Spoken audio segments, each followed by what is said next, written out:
அஸ்ஸலாமு அலைக்கும் ஃப்ரெண்ட்ஸ்.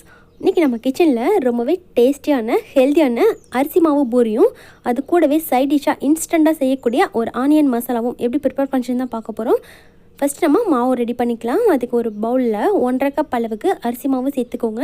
நம்ம வீட்டில் நார்மலாக யூஸ் பண்ணுற எந்த அரிசி மாவு வேணாலும் நீங்கள் பயன்படுத்திக்கலாம். அரிசி மாவை சலிச்சதுக்கப்புறமா சேர்த்துக்கோங்க. கூடவே 1 டேபிள் ஸ்பூன் அளவுக்கு ரவா சேர்த்துக்கோங்க. அப்புறமா 1/2 டீஸ்பூன் அளவுக்கு உப்பு சேர்த்துக்கோங்க. கூடவே 1/4 டீஸ்பூன் அளவுக்கு சோடா உப்பு சேர்த்துக்கோங்க. சேர்த்துட்டு இது எல்லாத்தையும் ஒரு தடவை நல்லா மிக்ஸ் பண்ணி வச்சுக்கோங்க. அப்போ தான் வந்து எல்லா சைடும் வந்து உப்பு வந்து நல்லா ஈவனாக இருக்கும்.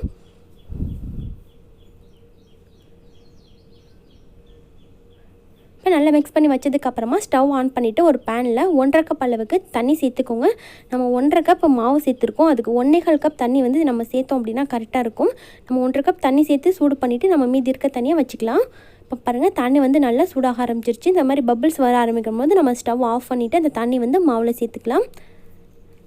கை வச்சோம் அப்படின்னா நல்லா சுடணும். சுருக்குன்ற சூடுன்னு சொல்லுவோம் இல்லையா, அந்த மாதிரி நல்லா சுருக்குன்னு சூடு வரணும் தண்ணி. இப்போ தண்ணி வந்து மாவில் சேர்த்து இது போல் நல்லா மிக்ஸ் பண்ணிக்கோங்க. மிக்ஸ் பண்ணிவிட்டு அப்படியே ஒரு 10 நிமிஷம் விட்டுருங்க. இந்த மாவு வந்து சூடு ஆறி வந்ததுக்கப்புறமா நம்ம கை வச்சு நல்லா இதை வந்து அழுத்தி சப்பாத்தி மாவு மாதிரி பிசைஞ்சு விட்டுக்கலாம். அப்படியே இருக்கட்டும். இப்போ ஒரு 10 நிமிஷம் ஆயிருக்குங்க. 10 நிமிஷத்துக்கு அப்புறம் பார்த்திங்கன்னா அந்த மாவு வந்து ஓரளவுக்கு சூடு ஆறி வந்திருக்கும். நம்ம கை வச்சு பிசைகிற அளவுக்கு சூடில் இருக்கும். இந்த மாதிரி நல்லா பிசைஞ்சு விட்டிங்கன்னா சப்பாத்தி மாவு மாதிரி வந்துடும். ரொம்ப தண்ணி ஆயிராமல் மட்டும் மாவு வந்து பக்குவமாக பிசைஞ்சிட்டோம் அப்படின்னா பூரி வந்து சூப்பராக வரும். எப்போது நம்ம கோதுமை மாவு மைதா மாவு பயன்படுத்தி தான் பூரி செய்வோம். இந்த மாதிரி ரைஸ் ஃப்ளோர்லேயும் நீங்கள் பூரி வந்து ப்ரிப்பேர் பண்ணி பாருங்கள். இது போல் நல்லா மிக்ஸ் பண்ணி பிசைஞ்சதுக்கப்புறமா மேலே கொஞ்சம் போல் மாவு காஞ்சி போகாமல் இருக்கிறதுக்காக ஆயில் தடவிட்டு அப்படியே க்ளோஸ் பண்ணி வச்சுருங்க. 20 நிமிஷம் வரைக்கும் இந்த மாவு வந்து நல்லா ரூம் டெம்பரேச்சர் வர வரைக்கும், இந்த மாவு வந்து வெதுவெதுப்பான சூடு எதுவுமே இல்லாமல் நல்ல நார்மலான டெம்பரேச்சர் வர வரைக்கும் மாவு சூடு ஆறி வரணும். இப்போ நம்ம இதுக்கு தேவையான ஒரு ஆனியன் மசாலா ப்ரிப்பேர் பண்ணுறதுக்கு ஸ்டவ் ஆன் பண்ணிட்டு 1.5 டேபிள் ஸ்பூன் ஆயில், கூடவே 1/2 டீஸ்பூன் அளவுக்கு கடுகும் 1/2 டீஸ்பூன் அளவுக்கு சோம்பும் சேர்த்துக்கோங்க. 2 கொத்து கருவேப்பிலையும் சேர்த்து நல்லா பொரி விட்டுக்கோங்க. இது நல்லா பொரிஞ்சு வந்ததுக்கப்புறமா இது கூட 2 பெரிய வெங்காயமும் 1 பச்சை மிளகாயும் சேர்த்துக்கோங்க. சேர்த்துட்டு மீடியம் ஃப்ளேமில் வச்சு வெங்காயத்தை ஓரளவுக்கு நல்லா வதக்கிக்கோங்க.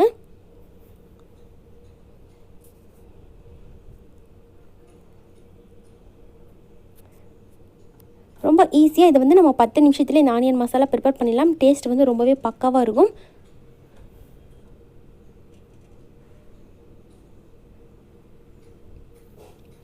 இப்போ வெங்காயம் வதங்கினதுக்கப்புறமா இது கூட ஒரு 1/4 டீஸ்பூன் அளவுக்கு மஞ்சள் தூளும் 1 டேபிள் ஸ்பூன் அளவுக்கு சாம்பார் பொடியும் சேர்த்துக்கோங்க. சேர்த்துட்டு லோ ஃப்ளேம்லேயே வச்சு ஒரு 5 நிமிஷம் இதை வந்து நல்லா வதக்கிக்கோங்க. அப்போ தான் நல்லா வாசனையாகவும் இருக்கும். லோ ஃப்ளேம்லேயே வச்சு வதக்கும் போது மசாலா கருகாமல் உங்களுக்கு நல்ல வாசனையாக கிடைக்கும். இப்போ மசாலா நல்லா வாசனை வர ஆரம்பிச்சிச்சு. இது கூட 2 கப் அளவுக்கு தண்ணி சேர்த்துக்கலாங்க. தண்ணி சேர்த்துட்டு நல்லா மிக்ஸ் பண்ணி விட்டுருங்க. தண்ணி வந்து நல்லா கொதிச்சு வரணும்.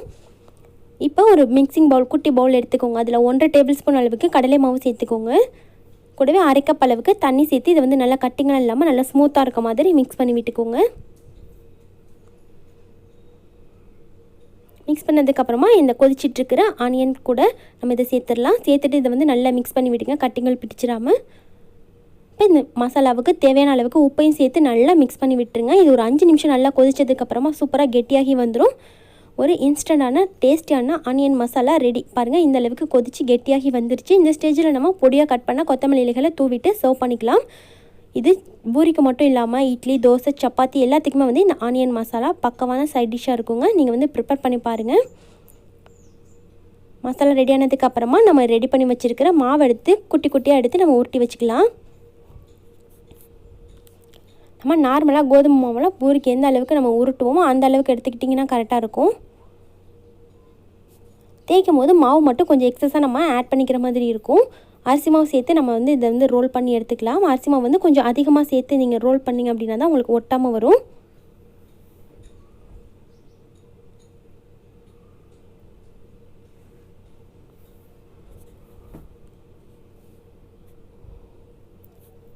ரொம்ப மெலிசாகவும் இல்லாமல் ரொம்ப மொத்தமாகவும் இல்லாமல் நார்மலாக இருக்க மாதிரி தேய்ச்சிக்கிட்டிங்கன்னா கரெக்டாக இருக்கும்.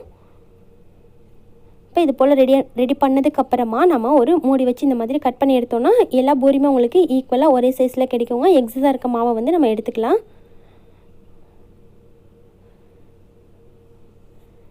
இதே மாதிரி எல்லா உருண்டைகளையும் நீங்கள் ப்ரிப்பேர் பண்ணி எடுத்துக்கோங்க.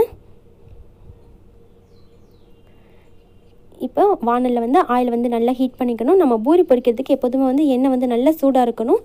நல்லா சூடானதுக்கப்புறமா சேர்த்தோம் அப்படின்னா தான் பூரி வந்து நல்லாவே பொங்கி வரும். பாருங்கள், நம்மளுடைய அரிசி மாவு பூரி ரொம்பவே சூப்பராக பொங்கி வந்திருக்கு. நம்ம எப்போதும் நார்மலாக எப்படி கோதுமை மாவு பூரிக்கலாம் மேலே வந்து ஆயில் வந்து கொஞ்சம் இந்த மாதிரி அள்ளி தெளித்தோம் அப்படின்னா தான் நல்லா உப்பி வரும். அதே மாதிரி இதுக்கும் வந்து நீங்கள் ப்ரிப்பேர் பண்ணிக்கோங்க.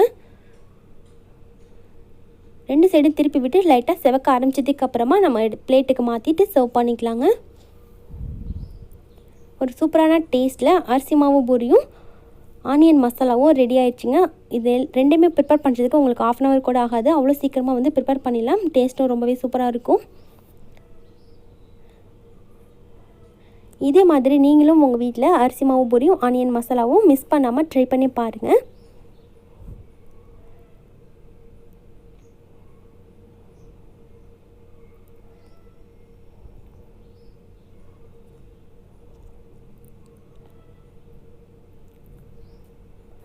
இந்த பூரியை நம்ம சூடாக சர்வ் பண்ணோம்னா சாப்பிட்றதுக்கு ரொம்ப ரொம்ப கிறிஸ்பியாகவும் நல்லா டேஸ்டியாகவும் இருக்குங்க.